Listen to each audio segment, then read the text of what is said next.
मधुबन में हमने टीचर्स को सुनाई, और ये चीज़ मैं समझती हूँ हम सबके लिए बहुत ज़रूरी थी, तो मैं इसको लेकर के आई हूँ, जिसमें बाबा के डायरेक्ट महावाक्य हैं सारे के सारे। ये निश्चय व स्मृति रखो और समर्थी रखो कि अनेक बार बाप के बने हैं, माया जीत बने हैं, तो अब बनना क्या मुश्किल है?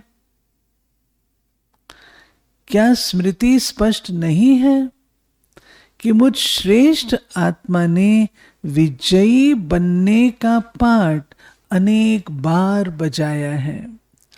अगर स्पष्ट स्मृति नहीं है तो इससे सिद्ध है कि बाप के आगे स्वयं को स्पष्ट नहीं किया है।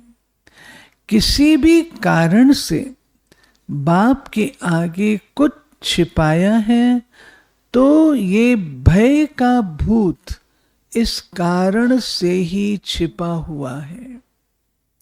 जो हूं और जैसा हूं वैसा ही बाप का हूं, इस निश्चय में कमी के कारण ये भी निश्चय नहीं कि मैं अनेक बार बना हूं।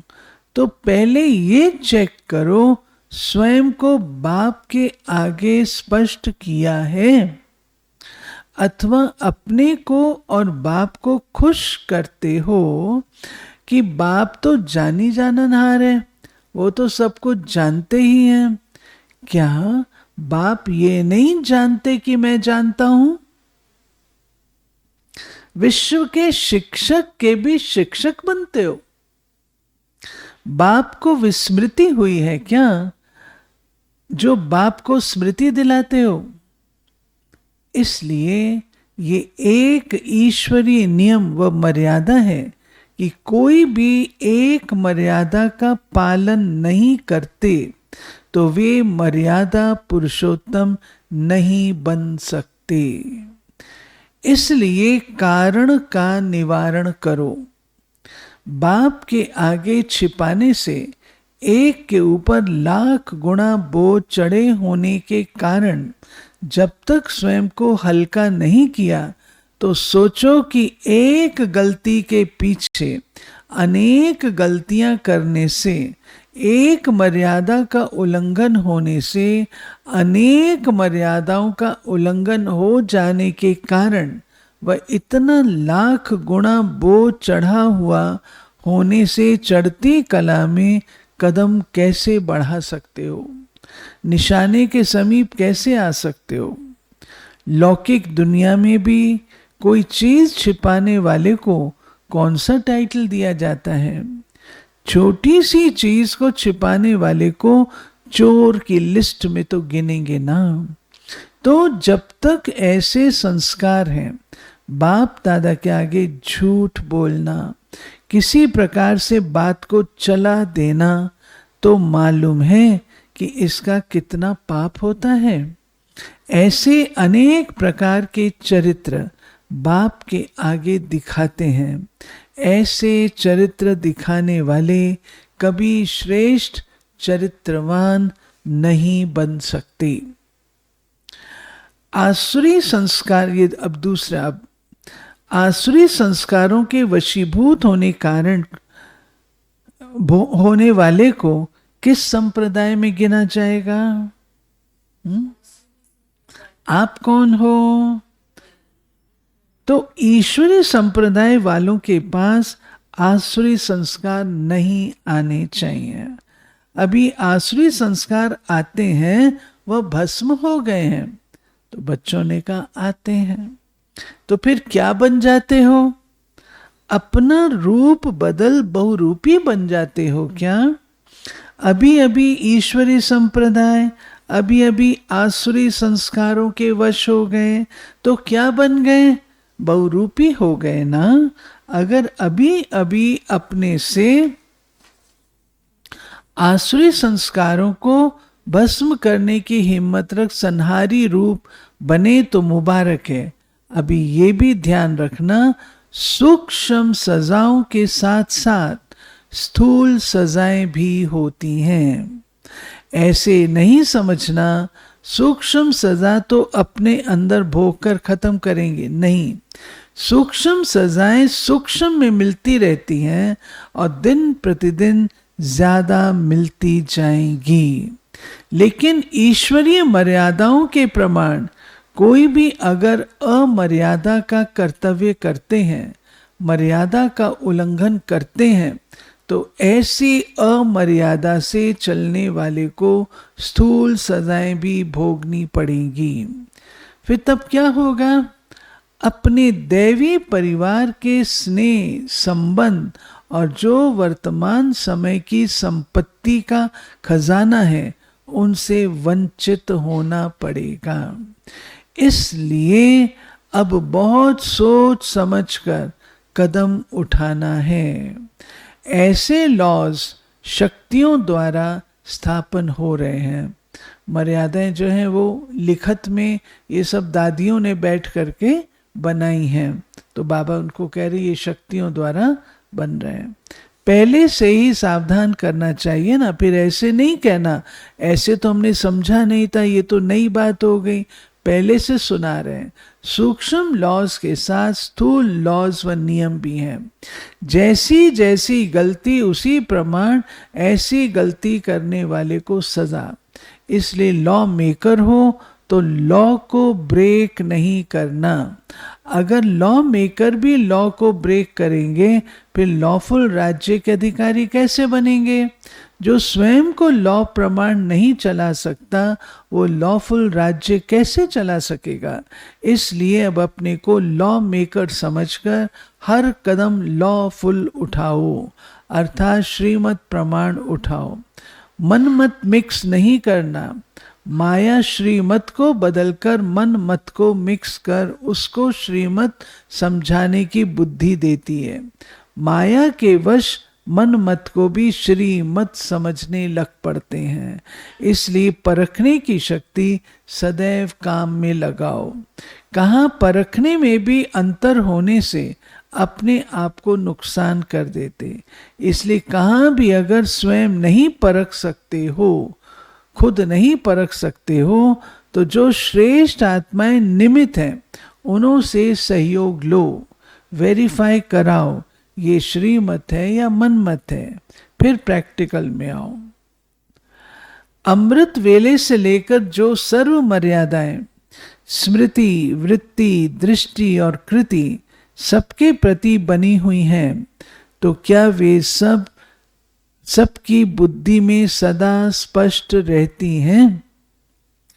क्या हर संकल्प को मर्यादा प्रमाण प्रैक्टिकल में लाते हो? प्रैक्टिकल स्वरूप में लास्ट और फास्ट सर्विस का साधन है। मर्यादा संपन्न लास्ट सो फास्ट का साधन है। अंत में संपूर्ण होने के अर्थ को भी समझो। कोई भी विशेष कमजोरी को अंत में संपूर्ण करेंगे, ये कभी भी संकल्प में नहीं लाओ। पुरुषार्थ कर ब्राह्मण जीवन का जेवर अभी तैयार करना है। मर्यादाएं और नियम पालन करने के नग भी अभी से लगाने हैं। पॉलिश भी अभी करनी है। अंत में तो सिर्फ पॉलिश किए हुए को निमित्त मात्र हाथ लगाना है। उस समय पॉलिश भी नहीं कर सकेंगे, सिर्फ अन्य आत्माओं की श्रेष्ठ सेवा के प्रति समय मिलेगा। उस समय पुरुषार्थी स्वरूप नहीं होगा, मास्टर दाता का स्वरूप होगा। देना ही लेना होगा। सिर्फ लेना खत्म तो पॉलिश कैसे करेंगे? अगर अपने में नग लगाने में रहेंगे तो विश्व कल्याणकारी का पाठ बजा नहीं सकेंगे।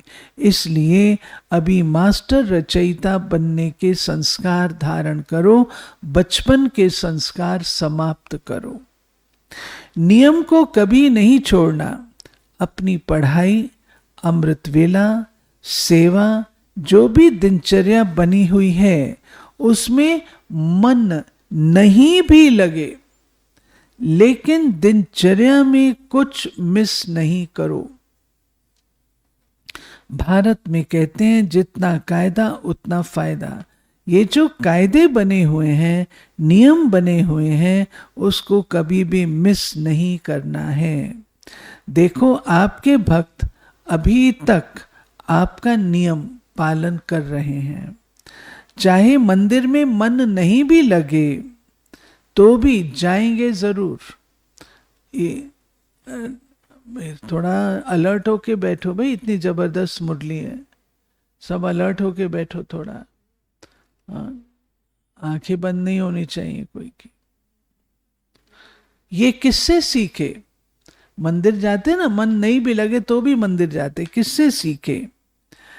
आप लोगों ने सिखाया ना। सदैव ये अनुभव करो जो मर्यादाएं नियम बने हैं उसको बनाने वाले हम हैं। आपने बनाया है या बने हुए मिले, लॉ मेकर्स हो या नहीं, अमृत वेले उठना या आपका मन मानता है या बना हुआ है इसलिए इस पर चलते हो? आप स्वयं अनुभव करते चलते हो या डायरेक्शन नियम बना हुआ है इसलिए चलते हो? आपका मन मानता है ना, तो जो मन मानता है वो मन ने तो नहीं बनाया, कोई मजबूरी से तो नहीं चल रहे हो, करना ही पड़ेगा। सब मन को पसंद है ना, क्योंकि जो खुशी से किया जाता है उसमें बंधन नहीं लगता है। यहाँ बाप ने आदि मध्य अंत तीनों कालों की नॉलेज दी है।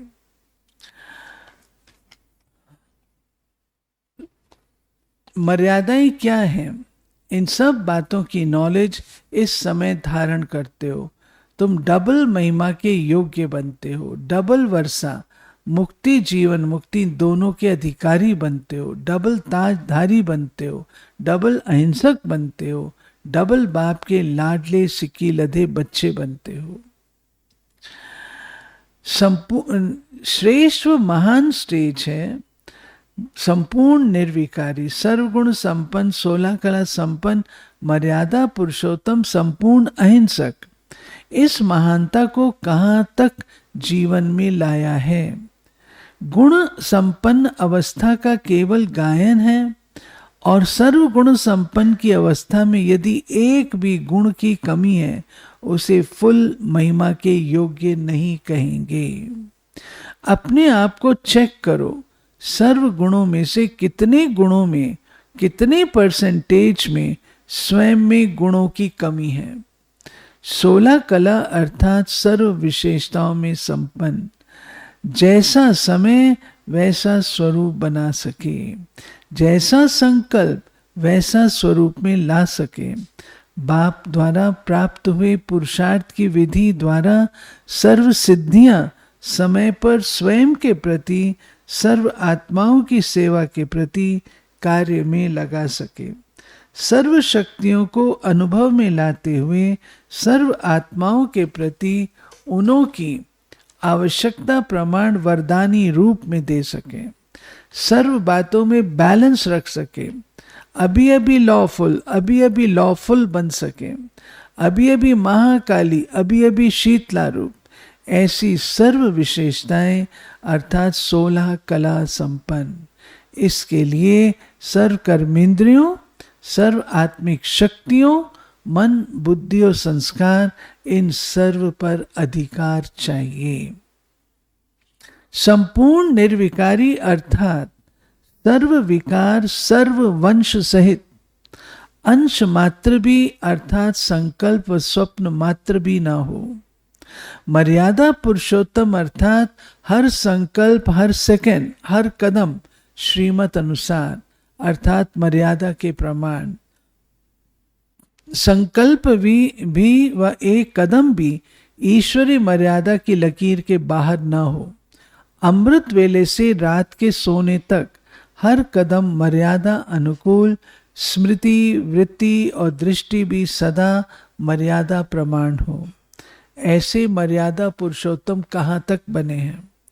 डबल अहिंसक, अपवित्रता अर्थात काम महाशत्रु स्वप्न में भी वार न करे, सदा भाई भाई की स्मृति सहज और स्वतः अर्थात स्मृति स्वरूप में हो।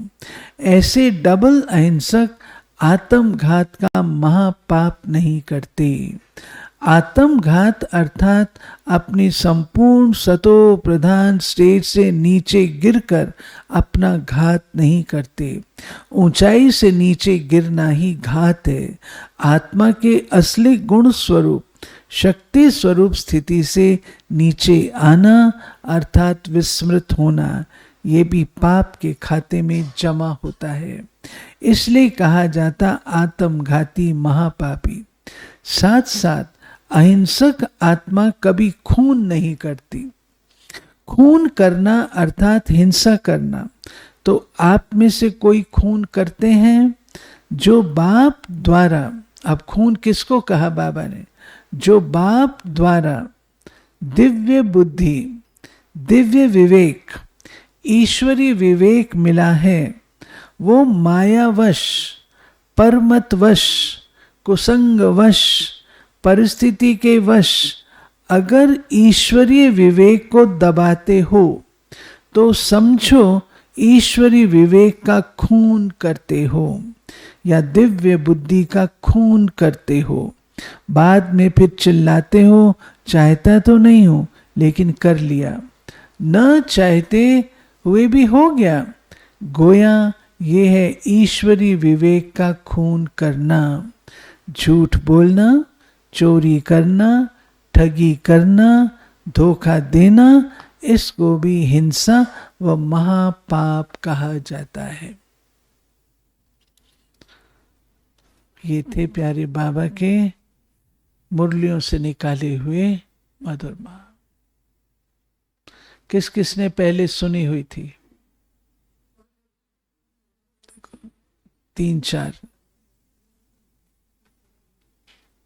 बाबा की मुरली, डायरेक्ट बाबा के बोल। चलो आज की साकार मुरली क्या रही?